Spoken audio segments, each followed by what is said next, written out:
Bien, bonsoir, chers élèves de aide, éducation, formation 1. Nous sommes pour la reprise des cours, les cours de la seconde. Comme l'a demandé le ministère de l'Éducation nationale, nous allons avoir deux cours. Un cours de révision sur les méthodologies de la dissertation et du commentaire. Voilà, on va le faire de manière théorique puisqu'on va faire la pratique. On va revenir un peu sur certaines notions. Et le deuxième cours, on va commencer avec la leçon sur les peuples de Côte d'Ivoire, diversité et unicité. Mais pour l'instant, on va commencer le cours sur la méthodologie. Leçon 3, c'est vrai qu'avant on parlait dire technique de devoir, mais aujourd'hui on parle de méthodologie de dissertation et de dissertation, mais c'est la même chose. Hein. Voilà, ce que vous voyez ici, les techniques de devoir, comment on fait le devoir. Je crois qu'on avait déjà vu, mais c'est une révision. Bien. En introduction, ce qu'on avait fait comme révision, on a dit qu'en histoire et géo, il existe deux types de devoirs, la dissertation et le commentaire. Bien, le commentaire de document. Pour réussir son devoir, il faut certes étudier sa leçon, oui, ce qui est important, je vous l'ai dit, mais aussi il faut avoir une méthode de rédaction. C'est ce qu'on appelle la méthodologie en général. Et la méthodologie est l'ensemble des règles à suivre, la démarche à observer au cours d'une évaluation. Voilà. On ne travaille pas n'importe comment, il y a une règle qu'il faut suivre. Bien, on va commencer d'abord par la dissertation. On va commencer par la dissertation, qui est la première partie. C'est quoi la dissertation? La dissertation, il y a plusieurs définitions, mais néanmoins, on va faire un ramassis. On va trouver que, on dira que c'est un exercice de réflexion portant sur des questions littéraires, philosophiques, historiques, géographiques, etc. La dissertation en histoire et géographie, tout comme en français, consiste à développer une argumentation. Et l'argumentation est le développement raisonné d'une idée organisée et mise en forme dans l'intention de persuader, c'est-à-dire convaincre quelqu'un. Voilà, persuader, ça veut dire convaincre. Il ne s'agit donc pas d'un simple exposé de connaissances. Non, on a la connaissance, mais ce n'est pas forcément l'exposé. C'est-à-dire un simple étalage de tout ce que l'on sait sur une question donnée ou sur une récitation de cours appris par cœur. Il s'agit plutôt d'un exercice rationnel qui existe un certain ordre dans les propos et une certaine clarté dans le langage. L'argumentation se développe à partir d'un sujet qui se présente comme une question, un problème posé. Voilà, si on veut parler de dissertation, voilà ce qu'on peut dire comme élément sur la dissertation en termes de définition. Mais néanmoins, au niveau de la dissertation, il y a certains éléments que nous devons comprendre.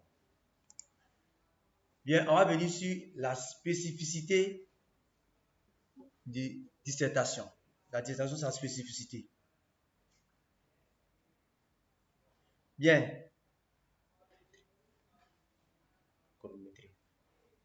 1. La spécificité des épreuves de dissertation. D'abord, la dissertation en histoire et ou en géographie se fait sur deux types de sujets. D'abord, nous avons le sujet de cours. Voilà, je vous avais dit, il y avait plusieurs types de sujets, donc on a le sujet de cours. Le sujet de cours consiste à faire quoi? Le sujet de synthèse,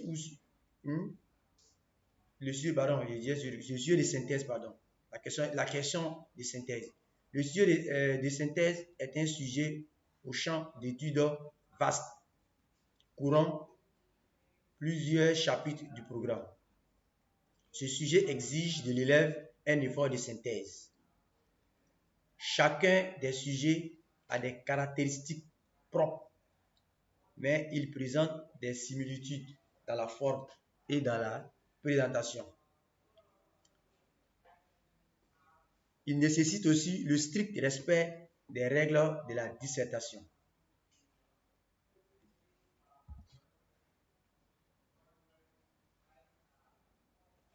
Maintenant, on ne va pas oublier le sujet de cours.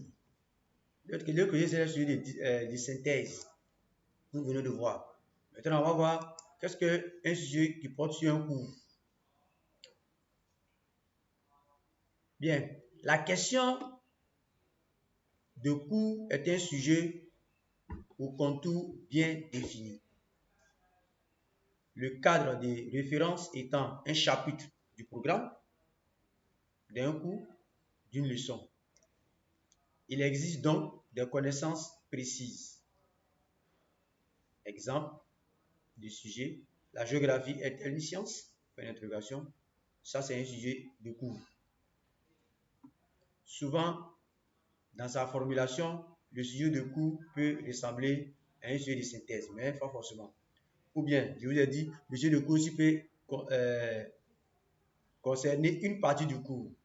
Je prends l'exemple, peut-être le cours sur le néolithique. Je peux dire ceci, les sites du néolithique en Côte d'Ivoire. Ça, c'est un sujet de cours.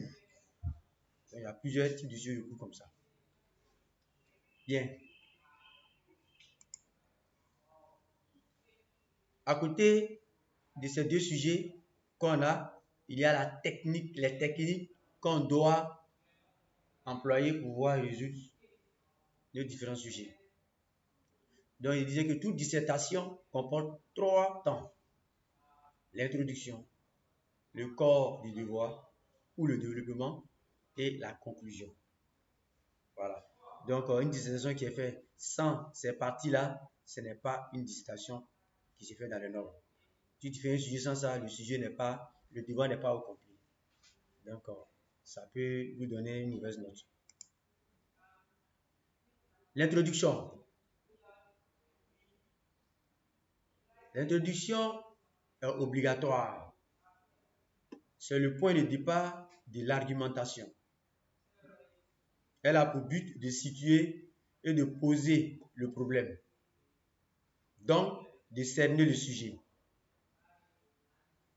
Elle présente la thèse qui va être développée, les problèmes qu'elle expose et les directions qui va suivre la démonstration. Voilà ce que l'introduction a comme rôle. Elle va présenter le sujet, va donner le problème caché par le sujet, et il va donner les orientations que peut prendre le sujet selon le candidat. Il apparaît donc que l'introduction elle-même comporte 3 temps. Le premier donne la signification et les limites du sujet. Le deuxième pose la problématique, c'est-à-dire l'idée centrale ou directrice de l'argumentation. Et enfin, le troisième annonce le plan ou suggère la démarche. Voilà. Ça, c'est concernant l'introduction. Après l'introduction, nous avons le corps du devoir que j'appelle ici le développement. Le développement ou corps du devoir est la partie centrale de la dissertation. C'est le lieu de l'exposé véritable des argumentaires, de la progression, de la pensée, de la discussion. Il doit s'organiser autour de quelques idées forces ou idées maîtresses qui constituent l'ossature de l'argumentation, c'est-à-dire le plan. Et enfin, nous avons là conclusion.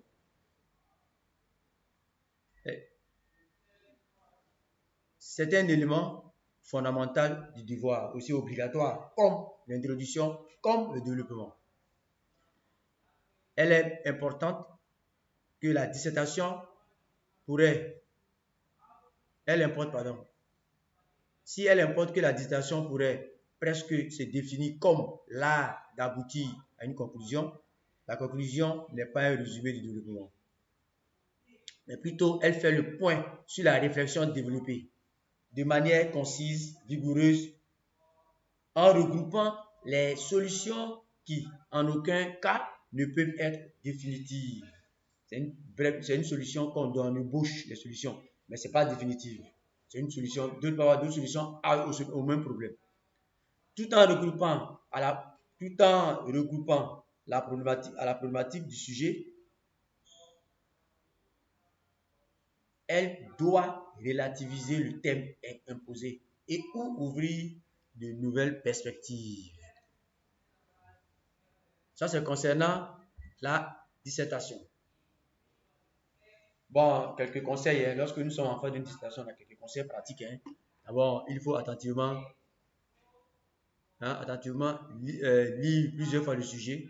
Il faut lire attentivement le sujet plusieurs fois pour comprendre. Pas un sujet, apparemment, quand on voit, on a l'impression qu'on comprend, mais il faut lire pour comprendre. Si possible, souligner les mots difficiles et chercher à les comprendre avant de passer à les résolutions.